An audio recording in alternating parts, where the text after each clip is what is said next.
पूर्व तैयारी का एक हिस्सा है। बाकी उसमें सरकार का भी कुछ काम होगा, पार्टी का भी कुछ काम होगा, वो भी चलता रहेगा।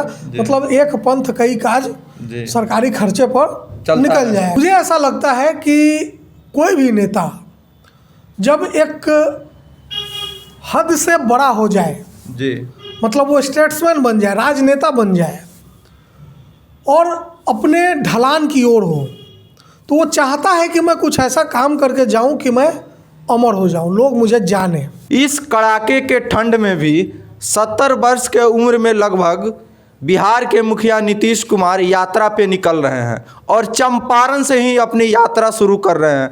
क्या है इस यात्रा का पूरा उद्देश्य, हम अपने एडिटर इन चीफ और शशि शेखर सर से इस पे पूरा डिकोड करते हैं। सर, क्या है मतलब नीतीश कुमार के इस यात्रा का उद्देश्य इतने ठंड में? ये उनकी 14वीं यात्रा है जी। पिछले साल भी उन्होंने समाज सुधार यात्रा शुरू की थी इसी पूर्वी चंपारण से जी। तो फिर एक और यात्रा होगी जी, 15वीं यात्रा होगी उनकी। तो हर यात्रा में नीतीश जी, आपको शायद याद होगा कि एक ऐसी ही यात्रा के बाद जी उन्होंने शराबबंदी की घोषणा की थी जी जी। और ये कहा गया था कि उस यात्रा के दौरान जो बिहार की महिलाएं हैं उन्होंने इसकी मांग की थी, विरोध जताए थे, नहीं मांग की थी मुख्यमंत्री से कि बिहार में शराबबंदी लागू की जाए। जल जीवन हरियाली को लेकर भी उन्होंने यात्रा की, दहेज प्रथा को लेकर जी, बाल विवाह आदि इन सब चीज़ों को लेकर उन्होंने यात्राएं की। मुझे ऐसा लगता है कि कोई भी नेता जब एक हद से बड़ा हो जाए जी, मतलब वो स्टेट्समैन बन जाए, राजनेता बन जाए और अपने ढलान की ओर हो, तो वो चाहता है कि मैं कुछ ऐसा काम करके जाऊं कि मैं अमर हो जाऊं, लोग मुझे जाने। सर, आप नीतीश कुमार जो है, और नहीं, आप क्या सवाल करना चाह रहे हैं मैं समझ रहा हूँ, उस पर बाद में आते हैं जी।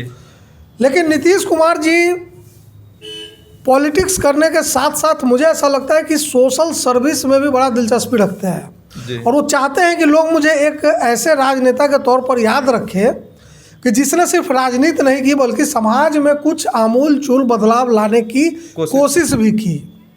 जैसे दहेज प्रथा को रोकना, बाल विवाह की बात करना, जल जीवन हरियाली की बात करना, शराबबंदी बात करना, पिछले साल समाज सुधार यात्रा, और देखते हैं इस बार अभी क्या 5 जनवरी से चूँकि होना है तो सारा मोटिव और ये सब तय होगा। नहीं, इसमें ऐसे बताया जा रहा है कि जो भी विकास की कार्य है उसकी समीक्षा के लिए मतलब वो निकल रहे हैं।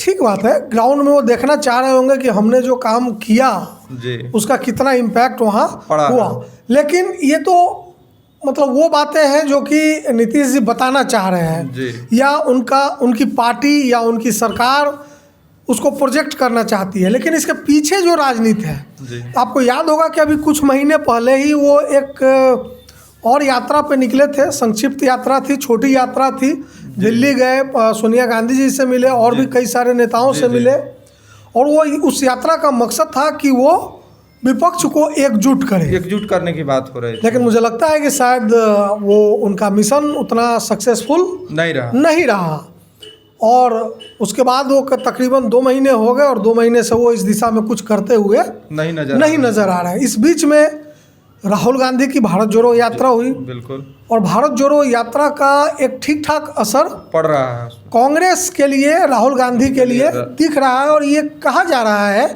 कि भारत जोड़ो यात्रा से नीतीश कुमार की जो विपक्षी एकता की कवायद थी उसको थोड़ा झटका लगा है। बिल्कुल।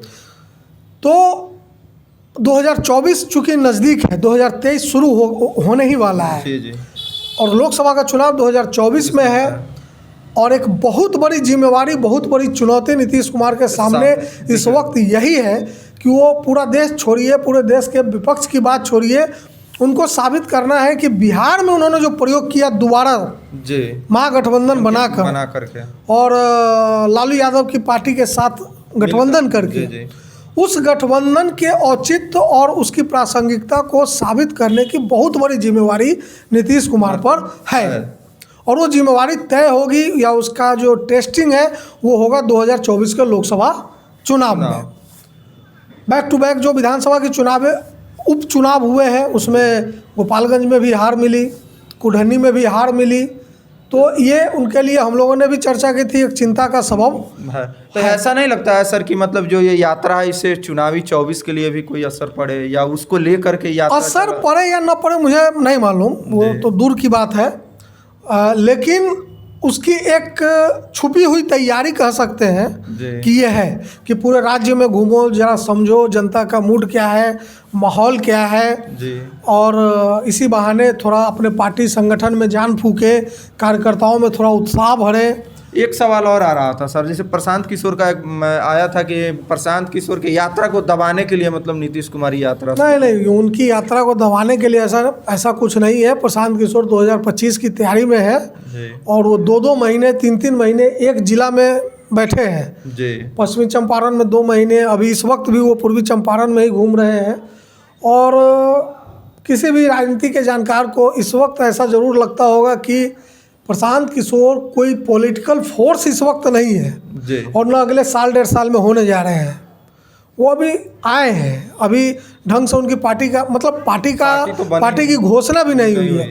तो नीतीश कुमार जैसे नेता को ज़रूरत नहीं है इस वक्त कि वो प्रशांत किशोर के जन स्वराज यात्रा को जवाब देने के लिए कोई यात्रा निकाले। प्रशांत किशोर भरम में नहीं रहे, एग्जैक्टली उनको भरम में नहीं रहना चाहिए। नीतीश कुमार जो है लगातार, जैसे हम लोगों ने शुरू में कहा, यात्राएं करते रहे हैं जी। तो उसी की कड़ी का एक अगला हिस्सा है ये।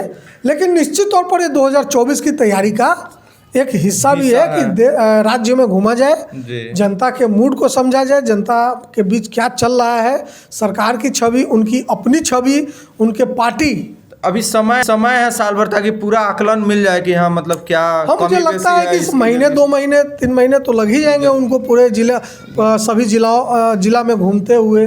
फिर जो वहाँ की फाइंडिंग्स होगी उस फाइंडिंग्स को समझने में फिर जब ये समझेंगे तो अपने पार्टी को समझाएंगे। तो एक लंबा प्रोसेस है और आप ठीक कह रहे हैं, 1 साल तो लग ही जाएगा। तो इसको ये कहना गलत नहीं होगा कि ये 2024 की पूर्व तैयारी का एक हिस्सा है।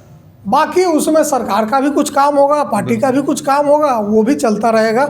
मतलब एक पंथ कई काज सरकारी खर्चे पर निकल जाएगा। इसमें आपको क्या लगता है, आप मेरे कमेंट बॉक्स में जाकर के बताइए। लेकिन फिलहाल यही है कि सरकारी खर्चे पर ही, मतलब जैसे कहा जाता है ना कि एक कहावत, एक तीर से कई शिकार और एक पंथ दुई कार्य कहा जाता है ना। तो सरकारी खर्चे पर भी अपना भी काम होगा और सरकारी काम भी होगा, घूमना फिरना भी हो जाएगा, थोड़ा जनता से मिलना जुलना, मन भी बहल जाएगा और नए साल में पिकनिक भी मना लिया जाएगा। तो तब तक के लिए आप देखते रहिए फाइनल पोस्ट। बहुत बहुत धन्यवाद।